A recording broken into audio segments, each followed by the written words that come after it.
సజావుగా జరిగినాయి. ప్రజాస్వామ్యానికి విలువనిచ్చే కాంగ్రెస్ పార్టీ ఎవరు గెలిచినా నేను శుభాకాంక్షలు చెప్తా ఉన్నా. ఇది కదా మాకున్నటువంటి స్ఫూర్తి.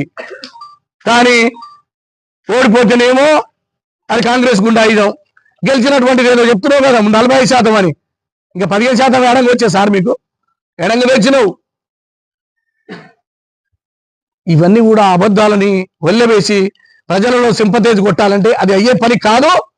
మీరు గెలిచింది 23% ఈ జిల్లాలో, నేను చెప్తున్నది అక్యురేట్ గా చెప్తున్నా 23%.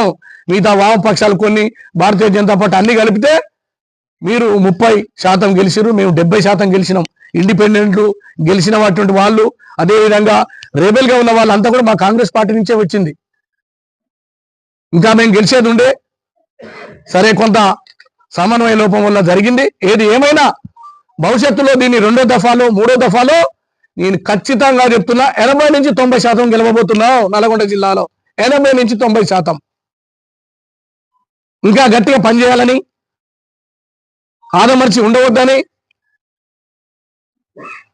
నేను కాంగ్రెస్ పార్టీ శ్రేణులకు విజ్ఞప్తి చేస్తున్నా.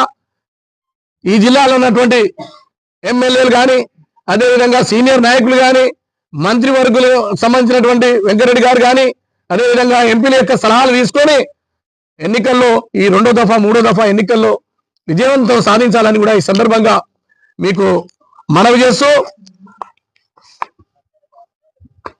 ఇవాళ గుంతగండ్ల జగదీశ్వర్ రెడ్డి గారు అడ్డగోలిగా ఈ ప్రభుత్వం మీద, ప్రజాస్వామ్యం మీద మాట్లాడుతున్నటువంటి తీరుని ఇది సమాజం కానీ ప్రజలు కానీ హర్షించరు.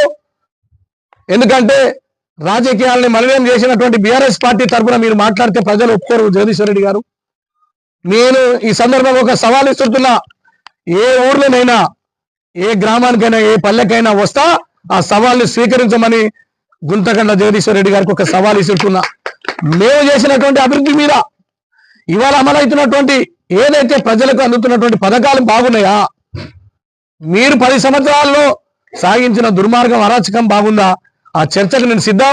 అవసరమైతే క్లాక్ టవర్ సెంటర్ దగ్గర మీతో నేను చర్చకు నేను సిద్ధమని ఈ సందర్భంగా మనవి చేస్తున్నా. ఈ జిల్లాలో జరిగినటువంటి ప్రతి, అది యూనివర్సిటీ కావచ్చు, నల్గొండ జిల్లాలో జరిగినటువంటి అభివృద్ధి కావచ్చు, పెండింగ్ ప్రాజెక్టులు కావచ్చు, అది బ్రాహ్మణ విలేలు కావచ్చు, అన్ని ప్రాజెక్టులు సంపూర్ణంగా కాంగ్రెస్ పార్టీ చేసింది. మీరు చెయ్యలేదు. మీరు ఏమైనా అధికారాన్ని అడ్డం పెట్టుకొని ఎమ్మెల్యేలు 100 కోట్లు సంపాదించి అడ్డగోలుగా మాట్లాడుతున్నారు. బరి తెగించి మాటలు